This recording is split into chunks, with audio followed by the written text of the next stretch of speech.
It is indeed a great honor for me to stand in this August General Assembly Hall among leaders and representatives who represent almost all of humanity. We differ in race, religion, and nationality, yet we gather together today as one human family. We are here first and foremost as fellow human beings, each created equal, endowed with unalienable rights to life, liberty, and the pursuit of happiness. The words of the United Nations Declaration of Independence have inspired democratic movements across continents, including the French Revolution, the Russian Revolution, the Mexican Revolution, the Chinese Revolution, and Indonesia's own struggle and journey to freedom. It also gave birth to the Universal Declaration of Human Rights, adopted by the United Nations in 1948. All men are created equal was the creed that opened the way to unprecedented global prosperity and dignity. And yet, in our own era of scientific and technological triumphs, an era capable of ending hunger, poverty, and environmental ruin, we also continue to face today grave dangers, challenges, and uncertainties. Human folly, fueled by fear, racism, hatred, oppression, and apartheid, threatens our common future. My country knows this pain. For centuries, Indonesians lived under colonial domination, oppression, and slavery. We were treated less than dogs in our own homeland.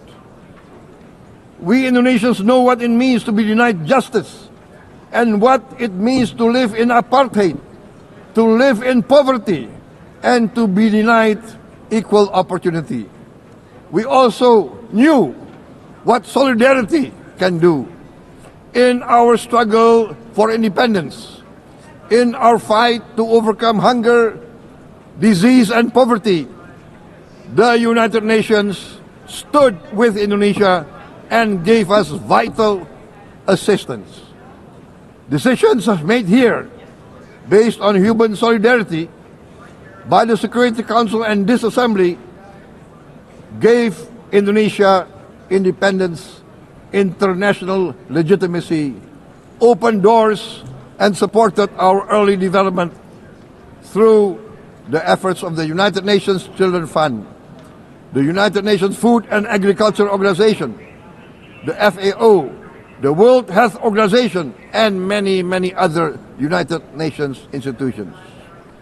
And because of that, Indonesia today stands on the cusp of shared prosperity and greater equality and dignity.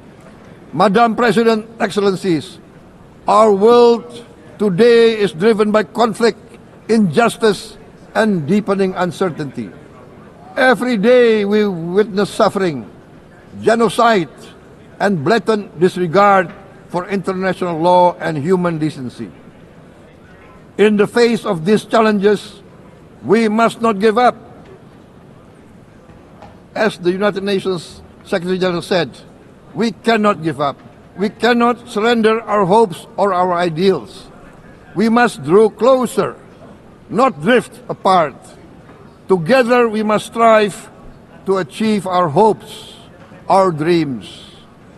The United Nations was born from the ashes of the Second World War that claimed scores of millions of lives. It was created to secure peace, security, justice, and freedom for all. We remain committed to internationalism, to multilateralism, and to every effort that strengthens this great institution. Today, Indonesia is nearer than ever before to meeting the sustainable development goals of ending extreme poverty and hunger. Because years ago, this very chamber chose to listen and uphold social and economic justice. We will never forget. And today, we must never be silent while Palestinians are denied that same justice and legitimacy in this very hall. Excellencies, Thucydides warned, the strong do what they can, the weak suffer what they must. We must reject this doctrine. The United Nations exist to reject this doctrine. We must stand for all, the strong and the weak. Might cannot be right. Right must be right. Indonesia today is one of the largest contributors to United Peacekeeping Forces. We believe in the United Nations. We will continue to serve where peace needs guardians, not with just words, but with boots on the ground. If and when the United Nations Security Council and this great assembly decide Indonesia is prepared to deploy 20,000 or even more of our sons and daughters to help secure peace in Gaza or elsewhere, in Ukraine, in Sudan, in Libya, everywhere when the peace needs to be enforced, peace needs to be guarded, we are ready. We will take our share of the burden, not only with our sons and daughters, we are also willing to contribute financially to support the great mission to achieve peace by the United Nations. Madam President, Excellencies, I propose to this Assembly a message of hope and optimism, grounded in action and execution. Today, we heard the speech of Madam President, the President of the United Nations General Assembly. Yes, it is true what she said. Without the International Civil Aviation Organization, will we be here today? Will we sit in this great hall? Without the United Nations, we cannot be safe. No country can feel secure. We need the United Nations, and Indonesia will continue to support the United Nations. Even though we still struggle, but we know the world needs a strong United Nations. The world's population is growing. Our planet is under strain. Food, energy, and water insecurity haunt many nations. We choose to answer these challenges directly at home and to help abroad wherever we can. This year, Indonesia recorded the highest rice production and grain reserves in our history. We are now self-sufficient in rice, and we are starting now to export rice to other nations in need, including providing rice for Palestine. We are building resilient food supply chains, strengthening farmer productivity, investing in climate-smart agriculture to ensure food security for our children and for the children of the world. We are confident in a few years' time, Indonesia will be the granary of the world.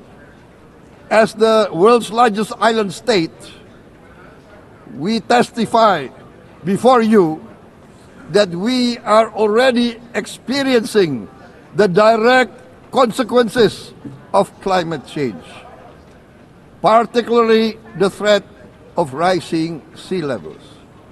The sea level on the north coast of our capital city is increasing by 5 centimeters every year.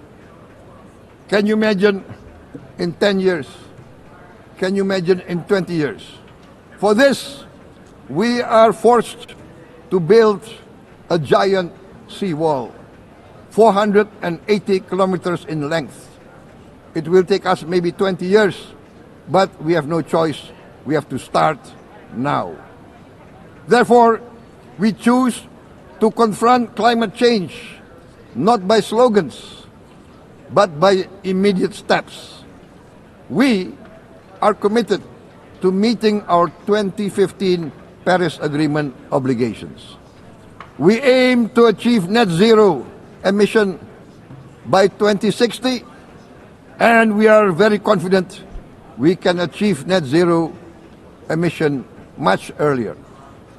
We aim to reforest more than 12 million hectares of degraded forest, to reduce forest degradation, to empower local communities with quality green jobs for the future. Indonesia is shifting decisively from fossil fuel-based development towards renewable-based development. From next year, most of our additional power generation capacity will come from renewables. Our goal is clear: to lift all of our citizens out of poverty and make Indonesia a hub for solutions to food, energy, and water security. Madam President, Excellencies, we live in a time when hatred and violence can seem to be the loudest voices. But beneath this loud noise lies a quieter truth, that every person longs to be safe, to be respected, to be loved, and to leave a better world to their children. Our children are watching. They are learning leadership not from textbook, but from our choices. Today, still, a catastrophic situation in Gaza is unfolding before our eyes. At this very moment, the innocent are crying for help, are crying to be saved. Who will save them? Who will save the innocent? Who will save the old and women? Millions are facing danger at this very moment. As we sit here, they are facing trauma. They are facing irreparable damage to their bodies. They are dying of starvation. Can we remain silent? Will there be no answer to their screams? Will we teach them that the human family can rise to the challenge? Madam President, we must act now. Many speakers have said that. We must stand for a multilateral order where peace, prosperity, and progress are not the privilege of a few, but the right of all. With a strong United Nations, we can build a world where the weak do not suffer what they must, but live the justice that they deserve. Let us continue humanity's great journey of ideals, the selfless aspirations that created the United Nations. Let us use science to uplift, not use science to destroy. Let rising nations help others to lift themselves. I am convinced that the leaders of the great world civilizations of the West, of the East, of the North, of the South, leaders of America, Europe, of India, China, the Islamic world, the whole world, I am convinced they will rise to their role demanded by history. We are all hopeful that the leaders of the world will show great statesmanship, great wisdom, restraint, humility, overcome hate, overcome suspicion. Madam President, distinguished delegates, we are greatly heartened by the events of the last few days, where significant leading countries of the world have chosen to side with history, to choose the right side of history, the path of the moral high ground, the path of rectitude, the path of justice, the path of humanity, to shun hatred, to overcome suspicion, and to avoid the use of violence. The use of violence will beget violence. No one country can bully the whole community of the human family.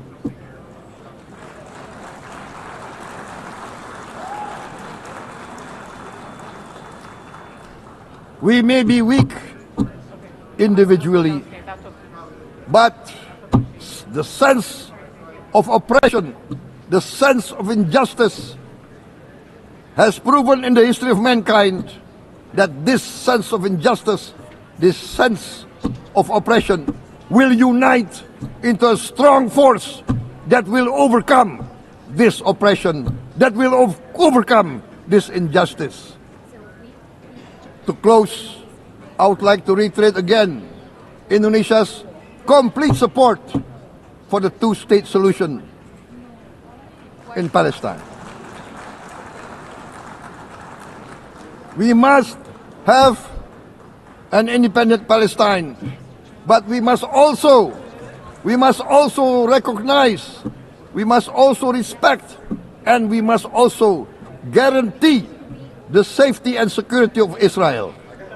Only then we can have real peace, and no longer hate and no longer suspicion. The only solution is this two-state solution. Two descendants of Abraham must live in reconciliation, peace, and harmony. Arabs, Jews, Muslims, Christians, Hindus, Buddhists, all religions, we must live as one human family. Indonesia is committed to being part of making this vision a reality.